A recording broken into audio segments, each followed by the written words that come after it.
یہ بڑی رکت انگیز آیات آ رہی ہیں ولید ابن مغیرہ کے بارے میں۔ سیدنا خالد ابن ولید رضی اللہ تعالیٰ عنہ کے جو والد تھے نا، وہ بہت انٹلیکچوئل آدمی تھے، عرب کے ذہین ترین لوگوں میں شمار ہوتے تھے، امیر ترین لوگوں میں ولید ابن مغیرہ۔ شام یعنی طائف کے اندر بھی اور مکے کے اندر بھی ان کے اپنے آپ سمجھ لیں ایسٹس موجود تھے۔ طائف تو اسی طریقے سے ہے جس طرح ہمارے شمالی علاقہ جاتا ہے، وہاں تو برف بھی پڑتی ہے، تو ابھی بھی اس زمانے میں بھی لوگ گرمیاں گزارنے کے لیے وہاں جایا کرتے تھے، آج بھی لوگ جاتے ہیں۔ یہ جو نکاح مسیار والا فتنہ سعودی علماء نے شروع کیا ہے نا، وہ اسی چکر میں شروع کیا ہوا نا۔ شیعہ نے نکاح متع شروع کیا، انہوں نے نکاح مسیار شروع کر دیا، تو وہ زیادہ تر نکاح مسیار کے لیے وہیں پہ جاتے ہیں طائف میں۔ تو اب یہ ولید بن مغیرہ جو تھا نا، یہ چونکہ ذہین بھی تھا، سمجھدار بھی تھا، بڑا جاندیدہ بندہ تھا، جیسے ہر یعنی معاشرے میں ایسے انٹیلیجنشیا ہوتا ہے، تو کافروں نے میٹنگ کر کے اس کو لانچ کیا کہ یہ جا کے نا نبی علیہ السلام سے دو ٹوک جا کے بات کریں، کیونکہ آپ علیہ السلام کی دعوت پھیلتی جا رہی ہے، تو کوئی ذہین بندہ بھیجیں مناظرے کے لیے، ٹھیک ہے، جو مناظرہ کرے۔ اب آپ علیہ السلام کے پاس جب وہ آیا، آپ صلی اللہ علیہ وآلہ وسلم سے جب گفتگو شروع ہوئی تو اس نے ہر طرح سے سوال کر کے آپ کو نا چیک کیا، جس کا ذکر جو ہے نا وہ پچھلی صورت میں بھی گزر چکا ہے، میں نے پہلے بتایا تھا، آگے جا کے نا اس کی ڈیٹیل بھی آئے گی۔ سورہ المعارج میں تھا یا سورہ قلم میں تھا، تو اب وہ نبی علیہ السلام سے ڈسکشن کر رہا ہے، پھر واپس آتا ہے اپنے وہ دار الندوہ کے اندر جہاں پہ وہ بیٹھا کرتے تھے۔ اچھا، یہ ساری چیزیں نا عمر سیریز کے اندر انہوں نے فلمائی ہیں جناب، ولید بن مغیرہ بھی دکھایا ہے، اور وہ جو میٹنگز کرتا ہے، جو مل کے آتا ہے، تو وہ بڑا اس کا چہرہ لٹکا ہوا ہوتا ہے، تو کوئی ذہین بندہ ہوتا ہے نا۔ اب وہ اس سے پوچھتے ہیں بتاؤ کیا بنا، کیا اس کو ہم جادوگر کے، ان کا نہیں، جادوگر نہیں ہے، جادوگروں کو میں جانتا ہوں، یہ جادو کلام جادوگروں والا ہے ہی نہیں ہے۔ پھر وہ کہتے ہیں شاعر، ان کا شاعروں کا تو مزاج ہی کچھ اور ہوتا ہے، عشق مشوقی والا ہے، اس شخص کا تو پورا کریکٹر ہمارے سامنے ہے، شاعر بھی نہیں ہے، کاہن، ان کا کاہن کہاں سے، ہمارے سامنے یہ پل بڑھ کے جوان ہوا ہے، اس کا کریکٹر ہمارے بالکل سامنے ہے، ایک ڈائنامک آدمی تھا، کبھی اس کا کائنوں کے ساتھ نہ کوئی دوستی رہی ہے، نہ کبھی اس کوئی کسی مجالس میں اس طرح کا شریک ہوتا تھا۔ تو وہ اچھا، اب ان کو لگا کہ گیا جی یہ ولی صاحب بھی گئے نے، تو پھر اس نے بہانے کر کے نا، اس نے کہا زیادہ سے زیادہ کہنا یہ کہہ دو یہ اگلے لوگوں کی سٹوریاں بیان کرتا ہے، حالانکہ قرآن میں کیا صرف اگلے لوگوں کے واقعات ہی ہیں، آنکھوں میں آنکھیں ڈال کے مشرکین عرب کے ساتھ گفتگو نہیں ہوئی ہے، مکی قرآن میں تو ہوئی ہوئی ہے۔ اور پھر ہاں یہ بھی کہہ سکتے ہو تم کہ ایک جادو پیچھے سے چلتا آ رہا ہے، بس اسی کی ایک کنٹینیوشن ہے، ایک بہانے کے طور پہ۔ اب اللہ تعالیٰ کو ولید ابن مغیرہ پہ سب سے زیادہ غصہ آیا، کیوں؟ کہ یار چلو باقی تو بونگے تھے، تیرے پاس تو ڈگری موجود تھی، تو نے علماء سو کا کردار کیوں ادا کیا؟ چلو جاہل آدمی تو جاہل ہوتا ہے، جب پڑھا لکھا بندہ اس طرح کی حرکت کرے تو اس پہ پھر غصہ زیادہ آتا ہے۔ اب یہاں سے اللہ تعالیٰ کا غصہ ولید ابن مغیرہ پہ شروع ہے، اور کس سخت الفاظ کے ساتھ ہے۔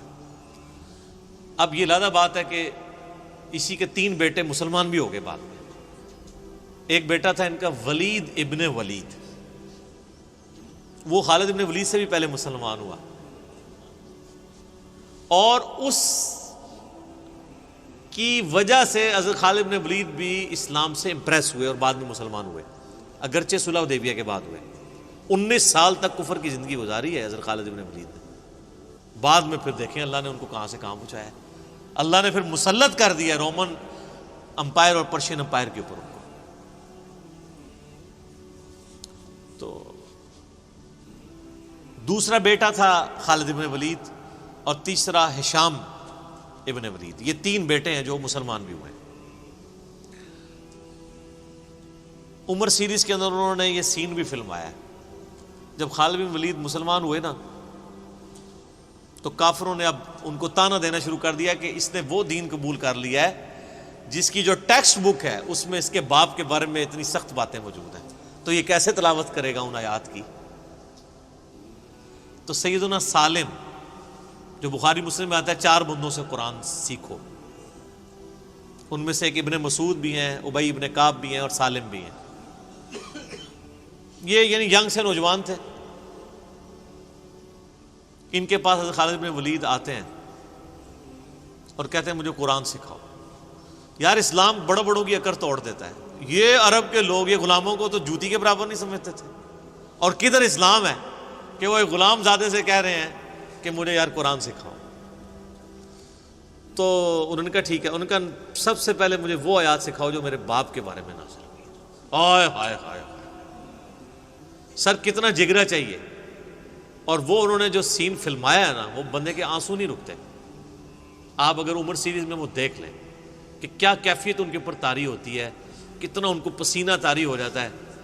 یار آپ ذرا امیجن کریں نا کہ ہم میں سے کسی کے ماں باپ کے بارے میں قرآن میں آیات ہوں کہ اللہ تعالیٰ فرمائے کہ اس کو ہم عنقریب دوزخ کے اندر جھونکیں گے جہاں وہ نہ زندوں میں ہوگا نہ مردوں میں، اور یہ کہنے والا اس کائنات کا مالک ہو جس کے اوپر کسی کی دھونس نہ چل سکتی ہو، جس کا فیصلہ کوئی ریورٹ نہ کر سکتا ہو، تو اس بندے کی کیا کیفیت ہوگی۔ اب وہ آیات شروع ہو رہی ہیں، اب آپ کو ان آیات کے اندر درد جو محسوس ہوگا نا، وہ اس ساری گفتگو کے بعد آپ فیل کریں گے اس کو۔ ذرنی ومن خلقت وحیدا، اے نبی چھوڑ دیں اس کو جس کو ہم نے اکیلا پیدا کیا تھا، یعنی یہ اکیلا پیدا ہوا تھا، لیکن اس کی آج یہ جرت سورۃ القلم میں آتا ہے نا اس کے بارے میں، اکیلا تھا اور اللہ نے اس کو اتنا نوازا۔ کیسے؟ وجعلت له مالا ممدودا، ہم نے اس کو مال کثیر دیا، وبنین شہودا، اور کتنے بیٹے دیے جو ہر وقت اس کی نظروں کے سامنے رہتے ہیں۔ قبائلی سسٹم میں بیٹوں کی بڑی اہمیت ہوتی تھی نا، جس کے جتنے 5 بیٹے تھے اس کے، تو وہ بڑا ایک سمجھا جاتا تھا کہ جناب یہ بڑی مضبوط بندہ ہے۔ اللہ فرماتا ہے اکیلا پیدا ہوا تھا، اتنا کمزور تھا، میں نے اسے اتنا مال دیا، عرب کا امیر ترین شخص یہ بن گیا، میں نے اس کی آنکھوں کے سامنے رہنے والے اس کو بڑے یعنی بیٹے دیے، 5 بیٹے۔ وَمَهَّدتُّ لَهُ تَمْهِيدًا، اور ہم نے اسے ہر طرح کا دنیا کا سامان عطا فرمایا تھا۔ ثُمَّ يَطْمَعُ أَنْ أَزِيدَ، پھر بھی وہ طمع رکھتا ہے کہ ہم اسے مزید دیں۔ دوسری طرف تو ظاہر ہے کہ وہ تو بخاری مسلم کی حدیث ہے، کسی کے پاس سونے کی 2 وادیاں ہونا تو وہ کہے گا میرے پاس تیسری آ جائے، اس کا پیٹ تو قبر کی مٹی بھرے گی۔ تو یہ تو انسان میں بلٹ ان ایک ہے۔ کلا، ہرگز نہیں، یہ وہی ہے نا، انہ کان لآیاتنا عنیدا، یہ ہماری آیات کا سخت دشمن ہے۔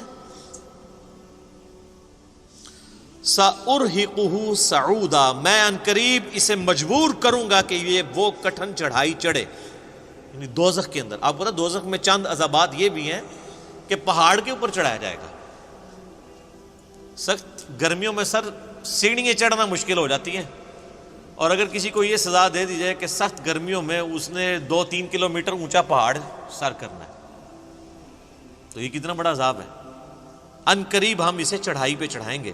انہ فکر وقدر، بے شک اس نے غور کیا اور ایک دماغ سے کوئی بات طے کر لی۔ فقتل کیف قدر، اس پہ پھٹکار ہو اس نے کیسا دماغ لڑایا اپنا۔ ثم قتل کیف قدر، پھر اس پہ پھٹکار ہو اللہ کی طرف سے، یہ برباد ہو جائے، اس نے کیسی بری بات سوچی۔ یعنی اس کے دل نے بھی گواہی دے دی تھی کہ یہ پیغمبر ہے، پھر بھی اس نے جان بوجھ کے اپنی چودراہٹ قائم رکھنے کے لیے کیسے دماغ میں پلان تیار کیے۔ ثم نظر، پھر اس نے نظر اٹھا کے دیکھی۔ ثم عبس وبصر، اس کے بعد اس نے تیوری چڑھائی اور ترش رو ہوا۔ ثم ادبر واستکبر، پھر اس نے پیٹھ پھیری اور غرور کیا۔ یہ اس کی ساری ایکٹنگ جو کچھ اس نے کی ہے نا اس مجلس کے اندر، یہ سے آپ کو پتہ ہی ہے نا، یہ نعت خوان بھی جو بڑے بڑے ہوتے ہیں نا، ان کو بھی آپ دیکھیں اسپیکر میں آ کے تھوڑی تھوڑی دیر بعد کر رہے ہوتے ہیں، کبھی کچھ نکال رہے ہوتے ہیں کہ اپنا تھوڑا روب ڈالنے کے لیے۔ علماء کے ہاں بھی آپ کو نظر آئے گا جو بڑے بڑے ہیں نا، ان کی خاص قسم کے وہ ذرا سا ایسے کرتے ہیں تو ایک ساتھ بندہ رومال لے کے آ جاتا ہے، ٹھیک ہے نا، تھوڑی ایکٹنگ اور پھر تھوڑا سا کتاب پڑھی ہے تو وہ اینک تھوڑی سی ایسے کر لی ہے، ایسے کر کے سائڈ پہ کر لی ہے، پھر ایسے کر کے ایسے یہ جو سٹائل ہوتے ہیں نا صرف اپنا علمی روب جھاڑنے کے لیے، یہ سارے کام وہ بھی کر رہا تھا تو اللہ تعالیٰ نے اس کو نقل کیا ہے کہ کبھی یوں کرتا ہے، یوں دیکھتا ہے، جیسے بڑا فلاسفر ہے ان کو بڑی وڈی گال کر لگا ہے، وہ کڈی کے گال ہے انہیں وہ دیکھ لو تسی۔ فقال ان ھذا الا سحر یؤثر، ہاں یہ کہہ سکتے ہو یہ جادو ہے جو پچھڑوں سے چلتا آ رہا ہے، ان ھذا الا قول البشر، یہ تو نہیں ہے مگر ایک انسان کا ہی کلام ہے۔ سأصلیہ سقر، ان قریب میں اسے جہنم میں جھونکوں گا۔ وما ادراک ما سقر، تمہیں کیا سمجھ یہ جہنم کیا ہے، یہ جہنم کی آگ کیسی ہے۔ لا تبقی ولا تذر، نہ باقی رکھے اور نہ ہی چھوڑے۔ قرآن میں آتا ہے ثم لا يموت فیہا ولا یحیا، نہ وہاں کوئی زندوں میں ہوگا پھر نہ مردوں میں۔ سورہ فرقان میں آتا ہے آج ایک موت نہیں کئی موتیں مانگو۔ وہ کافر کہیں گے اللہ موت آ جائے جان ہی چھوڑ دے، لیکن موت نہیں آئے گی۔ اللہم اجرنا من النار، اللہم اجرنا من النار، اللہم اجرنا من النار، آمین۔ اللہم من احییتہ منا فاحیہ علی الاسلام ومن توفیتہ منا فتوفہ علی الایمان۔